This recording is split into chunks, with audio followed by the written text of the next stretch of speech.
네, 안녕하십니까. 두 번째 시간, 허블법칙과 우주론 두 번째 시간 진행해 보도록 하겠습니다. 자, 계속해서 한번 108페이지, 동그라미 3번, 이 부분부터 한번 봐보겠습니다. 자, 우주 배경의 특징부터 한번 봐보죠. 우주 배경 복사의 특징입니다. 우주 배경의 특징. 현재 우주 배경 복사는 어떤 거냐면 우주 온도가 약 3000 켈빈일 때, 3000 켈빈 나오면 이제 같이 떠올려야 한다 하겠습니다. 그때 시기가 어떻게 된다? 38만 년. 그쵸? 빅뱅 이후에 38만 년. 이때 뭐가 만들어졌다? 원자가 형성됐다. 원자 형성됐다라는 거. 두 번째, 이때 뭐가 된 거냐면 우주가 투명해졌다. 투명한 우주 이렇게 말할 수 있습니다. 그래서 우주다 라는 것까지 같이 보면 되겠습니다. 투명한 우주. 자, 그때 물질에서 빠져나와 이제 이때의 물질은 뭔 줄 알겠죠? 우리가 말하는 업크, 다운크크, 양성자, 중성자, 원자핵, 원자 이런 말입니다. 그래서 원자에서 빠져 원자 이런 물질들과 상호작용하지 않고 이제 물질과 부딪혀서 산란하지 않고 빠져나왔다. 빠져나와 가지고 빛이 직진할 수 있었다. 그 직진 이렇게 쭉 이제 타고 나온 그 빛이 우주가 팽창. 그래서 그때부터 계속 가서 이제 그 빅뱅 우주론에 의해서 우주가 팽창을 계속하고 있었겠죠. 자, 그러면 그 팽창에 의해서 계속 그때 빠져나왔던 이 빛, 지금 제가 말하는 어떤 빛이냐면 이때 빠져나온 겁니다. 언제 빠져나오냐면 3000 켈빈 때 빠져나왔던 그 빛, 그 빛이 우주 팽창과 같이 계속 우주 공간을 떠돌아다니는 겁니다. 우주도 그 공간도 계속 뭐 하고 있습니까? 팽창을 하고 있겠죠. 그러면서 파장이 길어진 겁니다. 파장이 길어졌습니다. 그래서 그 길어진 파장이 흡사 어떻게 보이냐면 약 2.7 켈빈, 즉 2.7 켈빈의 온도를 가진 이 친구가 2.7 켈빈의 온도를 가진 어떤 천체가 되는 그 빛과 뭐 하는 거냐면 똑같이 나타나더라라는 거죠. 그러면 2.7 켈빈이 지금 누구냐? 이거는 현재의 우주입니다. 현재 우주입니다. 현재 우주가 내는 빛과 똑같이 관측되더라라는 겁니다. 그래서 이게 한 방향이 아니고 모든 방향에서 나타난다라는 게 특징이었습니다. 통합과학 시간에 어느 정도 배웠을 거라고 생각하고 깊게 들어가진 않겠습니다. 그래서 실제로 뭐 하는 거냐면 우주 온도가 3000 켈빈일 때 나온 그 빛이 지금 현재도 관측된다. 라는 얘기인 겁니다. 그러니까 어떻게 얘기할 수 있냐면 우리가 아주 어렸을 때 장난을 치다가 어떤 팔에 흉터가 남았다는 거죠. 그죠? 그러면 어렸을 때, 즉 여기로 말하면 38만 년 전에 흉터가 남는 건 그때 빠져나온 빛, 그 빛이 남았던 흉터가 지금 여러분들이 18살이 됐죠. 18살, 19살이 됐죠. 18살, 19살이 된 만큼, 즉 현재까지 이렇게 쭉 자라온 만큼, 즉 몸집도 커졌죠. 우주가 팽창한 겁니다. 그 흉터가 지금도 보인다라는 거죠. 그 흔적이 보이는 게 어떻게 보이냐? 어렸을 때 나타났던 그 상처와 똑같은 모양은 아니지만 그 상처가 점점점 그 우리가 자라면서 더 커지죠. 상처가 이렇게 쭉 번지는 것처럼 그런 것처럼 빛이 파장이 더 길어졌다는 겁니다. 그 약간 모양은 파장의 길이는 달라지고 모양은 약간 달라졌지만 분명히 이 상처는 언제 만들어진 거다? 어렸을 때 만들어진 거다. 즉 우주의 나이로 따지면 38만 년 원자가 형성될 때 만들어진 거다. 그걸 누가 예측했고 가모가 예측을 했고 그 흉터를 누가 실제로 발견했다? 펜지어스와 윌슨이 우주 공간에서 발견을 한 거죠. 그런 얘기입니다. 그래서 빅뱅 우주론에서 예측했던 걸 실제로 모하면서 관측하면서 빅뱅 우주론의 결정적인 증거가 됐다라는 얘기입니다. 자, 그래서 그 흔적, 상처의 흔적이 어떻게 되느냐, 이렇게 된다는 거죠. 여기에 있는 이 곡선은 통합과학 시간에 많이 배웠을 거니까 특별히 설명하지 않고 넘어가겠습니다. 자, 우주 배경 복사의 분포. 1965년 펜처스 윌슨이 최초로 관측한 이후 다양한 우주 만원경. 우주 만원경은 다른 거 아니죠. 만원경을 어디로 띄운 겁니까? 지구 주위를 빙빙빙 돌 수 있는 위성으로 만들어가지고 띄운 겁니다. 만원경을 띄운 겁니다. 그걸 우주 만원경이라고 하는 거죠. 그래서 그 우주 만원경을 몇 개를 띄웠냐면 1992년도에는 코비 위성, 그 다음에 2003년에는 WMAP 위성, 그 다음에 2013년에는 플랑크 위성을 인공위성 형태로 우주 만원경으로 띄운 겁니다. 그래서 우주의 전체 빈 공간을 한번 찍게 해본 거죠. 그래서 찍었던 그 사진을 받아보니 놀라운 결과가 나타났다라는 겁니다. 지금 여기서 보면 어떤 거냐면 먼저 코비 위성이 찍었던 내용은 요겁니다. 요 모양입니다. 요 우주 공간이 요 패턴을 가지고 있더라라는 겁니다. 그러니까 얼룩덜룩한 패턴을 가는 거예요. 이건 우주 공간의 온도를 찍은 겁니다. 온도를. 그래서 얘가 지금 여기만 있는 게 아니라 이 전체로 다 있었겠죠. 그런데 이제 여기는 합성하느라고 이렇게 자른 겁니다. 그리고 난 다음에 몇 년 있다가 한 10년 정도 있다가 WMAP 위성이라는 걸 쏘아 올려 보냅니다. 그 만원경이죠. 그 만원경을 통해 가지고 이렇게 우주의 배경 복사를 또 찍어 보니 그거의 만원경은 이렇게 나타나는 겁니다. 물론 여기까지 다 이렇게 다 찍힌 이런 우주 전체를 찍은 이런 모양이겠죠. 그런데 지금 합성하느라고 절반만 잘라서 합성하느라고 일부만 잘라서 합성하느라고 이렇게 되는 겁니다. 플랑크 위성은 이렇게 보이는 겁니다. 그래서 이게 뭐 어떤데요? 라고 물어보면 이런 거죠. 원래 우주의 온도는 몇 도라고 했냐면 2.7 켈빈의 우주 배경 복사 여기 나와 있죠. 2.7 켈빈의 온도를 가진 현재 우주가 2.7 켈빈도 같고 그 2.7 켈빈에 해당하는 빛이 지금 오고 있다라고 생각을 했습니다. 모든 방향에서 거의 대부분 오니까 다 그냥 2.7 켈빈이라고 생각을 했던 거예요. 그러면 만약에 얘를 색깔로 표현한다라고 하면 한 색깔 모든 우주 공간이 만약에 우주 만원경으로 찍은다 그러면 한 가지 색으로 이렇게 나타나야 된다는 얘기입니다. 그런데 코비 위성과 WMAP 위성, 플랑크 위성을 올려 보내서 우주 공간을 찍어 보니 여기에 어떤 현상이면 이렇게 올록돌록한 이런 부분들이 보이시죠? 색깔이 다른 겁니다. 이 색깔이 다른 건 뭐냐면 평균 온도는 초록색으로 놨고 그다음 평균 온보다가 약간 높은 곳은 노란색으로 뒀고 노란색이나 빨간색, 주황색입니다. 평균 온도보다 낮은 곳은 파란색으로 표시를 했다는 겁니다. 그러면 평균 온도가 몇 도냐? 평균 온도는 당연히 2.7 켈빈입니다.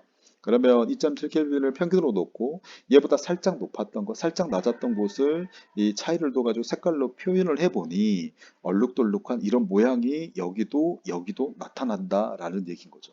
그러면 이런 색깔이 다른 분포 영역이 나타나는 건 무슨 얘기인 거냐? 온도 분포가 다르다는 얘기인 겁니다.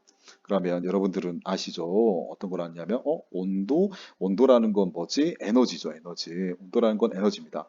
에너지 분포가 다르다고? 에너지 분포가 다르면 에너지는 일부 중에 뭘 만들 수 있다? 당연히 물질을 만들 수 있죠. 자, 다시 볼게요. 자, 여기서 보면 이 톡포비나 W맵 플랑크 곡선에 뭐한다? 온도 분포가 다르다. 온도 분포가 차이가 있다라는 얘기는 어떤 말이냐면 온도는 결국 열 에너지니까 열 에너지 분포 우주 공간의 열 에너지 분포가 균질한 게 아니라 뭔가 차이를 갖고 있다라는 겁니다. 자, 우리는 E는 mc의 제곱이라는 거 알고 있죠. 즉 에너지가 물질로 바뀔 수 있다는 걸 이미 앞에 설명했습니다. 그러면 에너지가 뭘로 바뀔 수 있는 열 에너지 여기는 열 에너지가 만약에 물질을 만들어냈다면 일부 물질을 만들어냈다면 물질 분포 우주의 물질 분포의 차이가 만들어진다라는 얘기인 거고 어떤 두 곳에 어떤 물질이 많고 적다 온도 분포가 많고 적다는 걸 의미하니까 많고 적다는 건 당연히 두 물질 사이에 뭐합니까 질량 차이가 만들어진다는 거 두 부분 사이에 그러면 떤 힘이 만들어지면 우리는 알고 있죠. 만유 인력이 작용할 수 있다라는 얘기입니다. 그러면 만유 인력이 작용하면 한 곳으로 모일 수 있겠죠. 질량이 큰 쪽으로. 질량이 큰 쪽으로 모이다 보면 얘는 뭐라고 말할 수 있냐? 결국 그 물질들, 만들어진 물질, 여기서 말하는 물질은 뭐겠습니까? 수소와 헬륨들이겠죠. 수소와 헬륨이 모이면 그게 별이 될 수 있을 것이고 별이 뭉치면 은하가 될 수 있겠죠. 그래서 별과 은하의 생성을 설명할 수 있는 겁니다. 그래서 코비 위성, WMAP 위성, 그 다음에 플랑크 위성 이걸 올려서 이 얼룩덜룩한 미세한 온도 차이를 디테일하게 확인한 결과 결국 뭐 하는 거냐면 초기에 우주 온도 분포가 10만 분의 1, 10만 분의 1이니까 굉장히 작죠. 굉장히 작은 미세한 차이를 보인다. 아무튼 엄청 작지만 차이가 있다. 그렇게 이렇게 미세한 차이는 뭘 의미하는 거냐? 결국 물질의 여기서 말하는 물질의 밀도차다, 분포차다라는 겁니다. 그러면 물질의 분포차가 무슨 의미를 갖느냐? 그러면 두 곳에 질량차가 생겨가지고 중력이 만들어질 수 있다. 그래서 물질이 모일 수 있었다라는 거고 물질이 그러면 모인다는 말은 무슨 말이냐? 별과 은하가 만들어진다라는 거죠. 그래서 이 코비 위성, WMAP 위성, 플랑크 위성 관측 결과는 무엇을 설명하냐면, 밤하늘에 올려봤는데 저 별, 저 은하들이 우주 공간에서 어떻게 만들어진 거야? 는 걸 설명하는 거죠. 물론 별은 성간 물질의 수소와 헬륨이 이렇게 응축돼가지고 내부 온도가 높아지면서 만들어진 거고, 그 별들이 모이면 은하야라고 설명할 수 있지만, 그러면 이렇게 물어보면, 그러면 그 성간 물질은 어디서 만들어진 거야? 라고 물어볼 수 있는 거고, 그러면 왜 그 성간 물질은 그쪽에만 이렇게 많이 뭉쳐져 있어? 원래 우주 빅뱅이라고 하면 빵 폭발이면 모든 게 균질하게 모든 방에서 다 똑같은 온도에 비슷하게 물질이 분포해야 되는 거 아니야? 라고 말할 수 있는 거죠. 그래서 그런 부분들이 이런 빅뱅 이후의 우주 배경 복사를 관측하려는 코비 위성, WMAP 위성, 콜랑크 위성으로 직접 찍어보니 무슨 요인인지는 모르겠지만 뭐 전자 요동, 양자 요동이라고 말합니다. 그런 요인이 어떤 요인 때문에 미세한 온도 분포가 만들어지더라, 자연스럽게. 실제 그게 관측도 되더라. 이 온도 분포가 결국 우리가 근본적인 물음, 별과 은하가 어떻게 만들어졌어요 하는 걸 설명할 수 있다라는 얘기인 겁니다. 자, 넘어가서 이제 두 번째의 비율을 한번 봐보죠. 자, 이 두 번째는 어떤 거냐면 수소와 헬륨의 질량비가 왜 하필 3대 1이냐라는 얘기입니다. 우리가 빅뱅의 처음에 한 점에 이렇게 있다가 처음 만들어진 입자가 뭐냐면 쿼크가 렙톤이었습니다. 통합과학 시간에 배웠을 거라고 생각합니다. 쿼크는 업 쿼크, 다운 쿼크, 렙톤에는 대표적인 전자, 일렉트론 해서 E라고 쓸게요. 이렇게 있습니다. 얘네들이 이제 업 쿼크, 다운 쿼크 말고 뭐 스트레인지 쿼크, 참 쿼크, 뭐 이 바닥 바텀 쿼크, 업 쿼크 뭐 이런 게 있었는데 이런 걸 제외하고 아무튼 우리는 두 개만. 그리고 전자 말고도 중성미자 뭐 이런 것들이 있습니다. 여러 개가 있는데 그 중에 우리는 전자만 보죠. 처음에는 빅뱅 이후에 얘네들이 만들어졌다라는 거죠. 그 이후에 뭐가 만들어지냐면 그 이후에 얘네들이 합쳐져서 양성자와 중성자 그리고 전자는 그냥 인데 그대로 제가 전자라고 이렇게 쓸게요. 얘네들이 만들어진다고 얘기를 한 겁니다. 얘기를 만들어진다고. 그래서 그때 우리가 배웠던 건 어떤 거냐면 업 쿼크, 다운 쿼크가 만나면 양성자를 만들고 업 쿼크 하나에 다운 쿼크 이렇게 만나면 중성자를 만든다. 전자는 그냥 말 그대로 일렉트론 그냥 이렇게 있는 거죠. 그렇죠? 이렇게 되는 겁니다. 그러다가 이제 뭐가 되면 중성자 붕괴가 일어납니다. 중성자는 그 성질 자체가 약간 불안정한 상태를 갖기 때문에 중성자가 뭘로 붕괴하냐면 양성자와 전자로 붕괴하는 거죠. 전자로 붕괴하는 겁니다. 자, 그리고 난 다음에 뭐 하는 거냐면 이렇게 붕괴돼 버리면 어떤 현상이 생기냐면 이런 게 생깁니다. 이렇게 되는 거죠. 이 붕괴되면 양성자의 개수와 중성자의 개수가 전자는 냅둬 버리겠습니다. 어떻게 되는 거냐? 이 중성자의 붕괴로 인해서 7대 1의 비율을 갖게 된다고 생각을 했습니다. 누구냐면 빅뱅 우주론자들이 이렇게 계산을 한 거죠. 자, 그러면 얘 같은 경우는 어떻게 설명할 수 있냐면 플러스가 몇 개 있냐면 7개가 있는 거죠. 양성자니까. 그러면 아무것도 없는 중성자가 몇 개 있냐면 한 개 있는 거죠. 그러면 얘네들을 곱하기 각각 2를 해보겠습니다. 이건 비율이니까. 그러면 얘네들은 어떤 거냐면 플러스가 14개 있을 때, 그 다음에 중성자가 몇 개 있어야 되면 2개 있으면 되겠죠. 그럼 여기서 한번 상상해 봅시다. 어떤 거냐면 여기 중성자와 여기에 있는 2개, 14개 중에서 2개, 여기에 2개, 이렇게 둘이 결합하면 어떤 꼴이 되냐면 플러스가 2개고 이런 중성자가 2개, 이런 꼴이 됩니다. 그럼 여러분들 아시죠? 이렇게 되는 걸 뭐라고 합니까? 이걸 헬륨 뭐 하냐면 원자 핵이라고 합니다. 그죠? 헬륨 원자 핵이죠. 자, 그러면 헬륨 원자 핵이 몇 개 만들어졌습니까? 한 개 만들어졌습니다. 한 개. 그러면 여기에서 지금 2개를 썼고 여기 14개 중에서 얘 만드는 헬륨 원자 핵 만드느라고 2개를 썼죠. 그러면 플러스가 몇 개 남습니까? 12개가 남습니다. 그렇죠? 플러스 이 양성자는 다른 말로 뭐라고 말하느냐? 얘는 수소 원자 핵이죠. 그렇죠? 수소 원자핵은 양성자 하나에 전자가 하나 도는 게 수소잖아요. 그러니까 그 원자핵 중심에 있는 원자핵은 양성자 하나가 수소 원자핵인 거죠. 그러면 이렇게 되는 게 이게 수소 원자핵인 겁니다. 그러면 수소 원자핵과 헬륨 원자핵의 개수비는 몇 대입니까? 12대 1인 겁니다. 12대 1일게요. 12대 1. 그러면 하나 더 해보죠. 어떤 걸 해보냐면 얘네들의 질량으로 한번 봐볼게요. 질량. 얘는 수소 원자핵은 플러스 양성자가 몇 개 있습니까? 하나 있습니다. 그렇죠? 하나, 질량을 그냥 이 하나 있으니까 질량을 그냥 1이라고 할게요. 1짜리 정도가 몇 개 있는 거야? 12개가 있는 겁니다. 12개가. 그죠? 그런데 헬륨 원자핵 봐볼게요. 여기 있는 애. 플러스가 2개 있고 중성자가 2개 있습니다. 중성자와 양성자는 질량이 거의 비슷하죠. 그러면 같은 1이라고 놓고 1이 몇 개 있는 겁니까? 헬륨 원자핵은 4개가 뭐 하냐면 헬륨 원자핵 만들었으니까 질량이 4개, 4배 되는 게 몇 개 있는 겁니까? 1개 있는 겁니다. 1개. 그러면 몇 대 몇이냐면 12대 4가 되는 거죠. 약분하면 몇 대 몇입니까? 3대 1이 되는 거죠. 그래서 이건 뭐 한다? 3대 1의 질량비를 이렇게 예측한 겁니다. 자, 여기서 한번 다시 볼게요. 자, 여기서 보면 뭐라고 나왔냐면 이렇게 나왔죠. 자, 양성자와 중성자의 개수비가 몇 대 몇입니까? 7대 1 이렇게 나왔습니다. 7대 1. 그죠? 자, 7대 1인데 그때 수소 원자핵과 헬륨 원자핵 이제 다르죠. 헬륨 원자핵 같은 경우는 플러스 양성자가 2개, 중성자가 2개 이렇게 총 4개가 결합해야 되는 거니까 이 헬륨 원자핵으로 말하자면 12대 1이 되는 겁니다. 그렇죠? 12대 1. 그러면 거기에서 질량, 여기서 보면 한 개의 질량비는 어떻게 되냐면 수소 같은 경우에는 양성자만 있으면 되지만 헬륨 같은 경우에는 양성자 2개, 중성자가 2개니까 질량으로 따지면 1대 4, 즉 헬륨이 4배 무겁다. 그걸 12 곱하기 1 해서 이렇게 되는 거고 헬륨은 1 곱하기 4가 돼서 이렇게 되는 거다. 둘이 약분하면 헬륨 원자핵과 질량비는 어떻게 된다? 3대 1이 된다. 라는 겁니다. 그래서 그 3대 1을 누가 예측했다?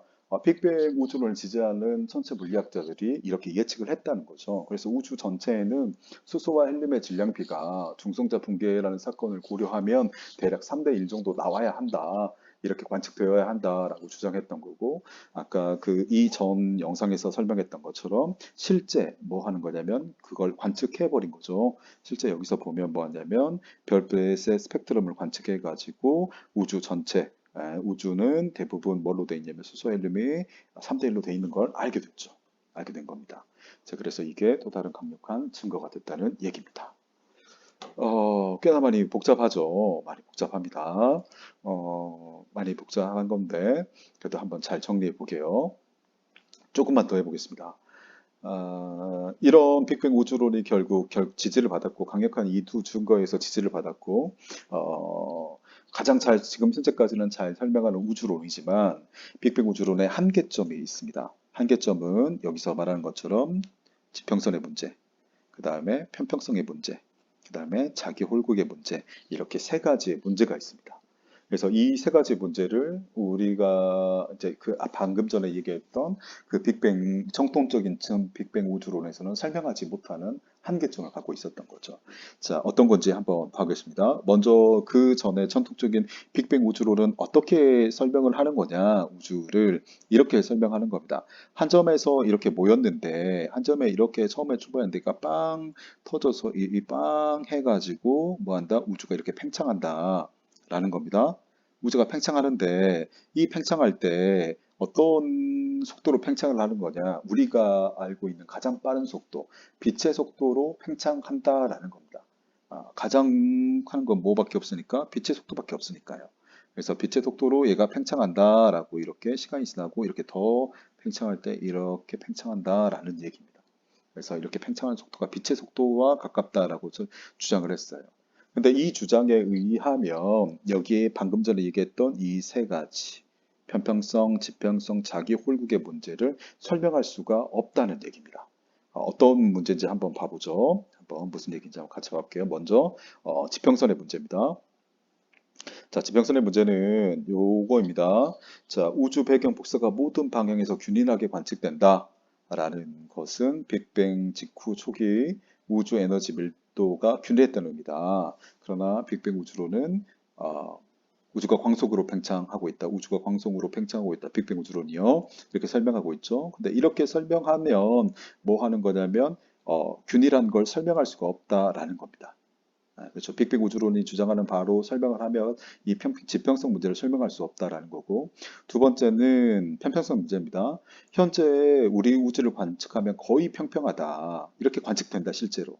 그런데 빅뱅 우주론에서 말하는 그런 우주가 광속으로 팽창한다는 그런 개념을 도입하면 뭐 하는 거냐면 왜 팽팽한지 그 까닭을 제대로 설명하지 못한다라는 겁니다. 그다음에 세 번째는 자기 홀극입니다.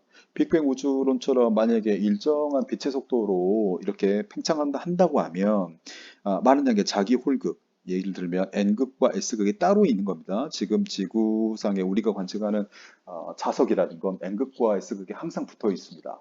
당연히 붙어 있습니다. 당연히 붙어 있습니다. 근데 걔네들을 쪼개도 다시 또 N극이 생기고 S극이 또 생기죠. 항상 둘이 붙어 있는데 이론적으로 먼 과거의 우주, 초기의 우주는 굉장히 에너지가 높고 온도가 우주 온도가 높기 때문에 이 N극과 S극 이게 혼자 있을 수 있다. 각각 떨어져 있을 수 있다. 그게 자기 홀극입니다. 그래서 자기 홀극이었던 때가 분명히 우주에는 있었어야 된다. 먼 옛날에는. 그러면 거기를 보면 그때는 N극과 S극이 따로따로 떨어져 있는 개들이 보여야 되지 않느냐. 그런데 왜 아직까지 발견되지 않느냐. 이 세 가지를 가장 핵심적으로 설명을 못하는 거죠.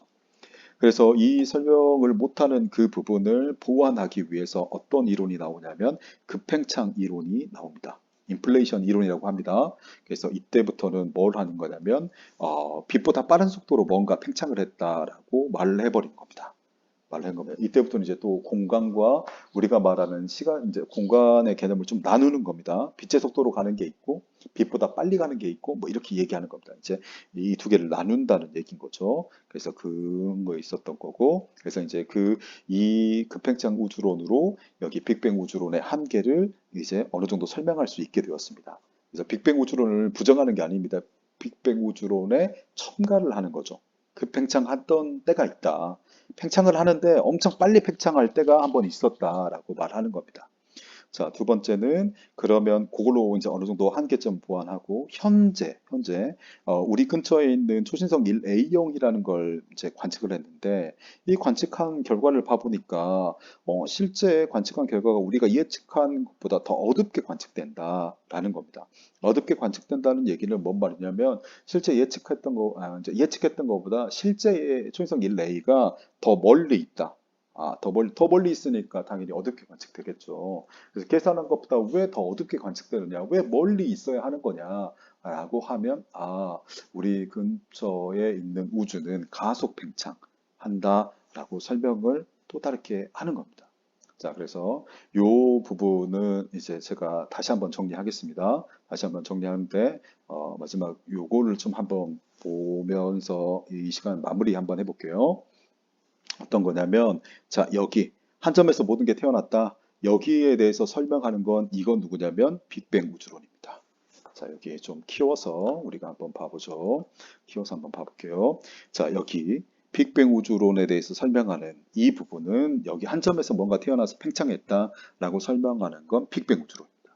그래서 빅뱅 우주론은 이 점에서 이렇게 빅뱅 여기서 태어나서 빵 터져서 빛의 속도로 일정하게 그다음에 빛의 속도로 일정하게 우주 공간이 이렇게 팽창하고 있다라고 설명을 했습니다. 근데 이렇게 설명하니까 아까 말했던 편평성의 문제, 지평선의 문제, 자기 홀국의 문제를 설명할 수가 없었던 겁니다. 그래서 구스라는 학자가 아이디어를 냈는데 이렇게 일정하게 팽창한 게 아니라 우주 빅뱅이 빵 터지고 난 다음에 굉장히 초기에 요렇게 팽창할 때가 있었다. 굉장히 급격하게 빵 팽창할 때가 있었다라는 겁니다.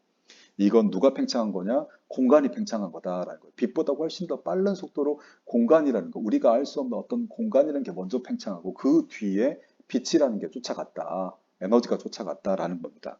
그 이후에 어떤 거냐면 그러면 그 이후에 어느 정도 급팽창 끝난 이후에 그 다음부터는 일정한 속도로 이렇게 우주가 팽창을 했다라는 거죠. 이렇게 팽창을 한 거다라는 거죠. 그래서 이 일정한 속도로 그 다음부터는 쭉 팽창한 줄 알았습니다. 이렇게. 다음부터 이렇게 쭉 팽창한다고 이렇게 알았는데 이상하게 현재 와 보니까 초신성 1A형이라는 걸로 뭔가를 관측해 보니까 이상하다. 뭐가 이상하다면 이게 설명이 잘 안 되는 부분이 있다라는 겁니다. 어떤 부분이 설명이 안 되냐면 이 부분입니다. 초신성 1A형이 생각보다 더 예측한 것보다 더 어둡게 관측된다. 그러려면 우주가 생각보다 커야 된다. 이렇게 되는 거죠.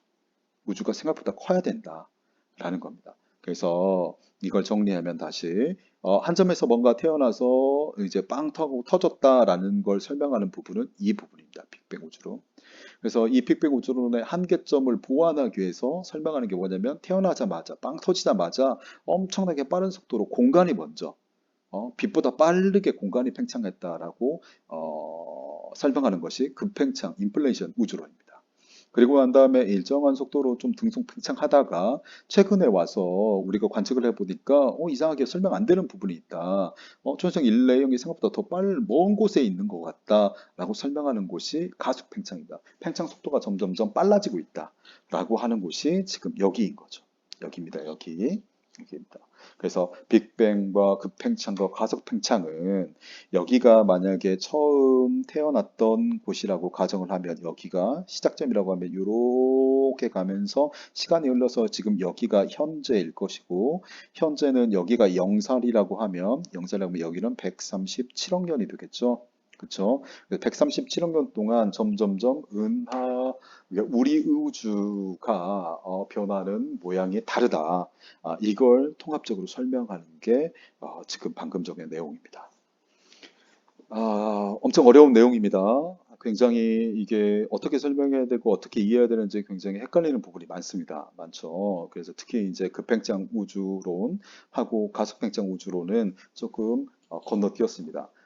다음 주 시간에 제가 수업 시간에 조금 더 자세히 다루도록 하겠습니다. 하지만 제가 여기서 마지막 요 페이지를 보여주는 이유는 빅뱅 우주론, 급팽창 우주론, 가속팽창 우주론 얘네들이 왜 나왔고 어느 부분 태어난 0살부터 지금 현재 137억 년까지 중에서 어느 부분을 설명하는 거냐, 왜 얘네들이 나온 것이냐, 이유가 무엇이냐 이런 것들은 여러분들이 조금 체크하고 머리 그리고 있으면 좋을 것 같습니다.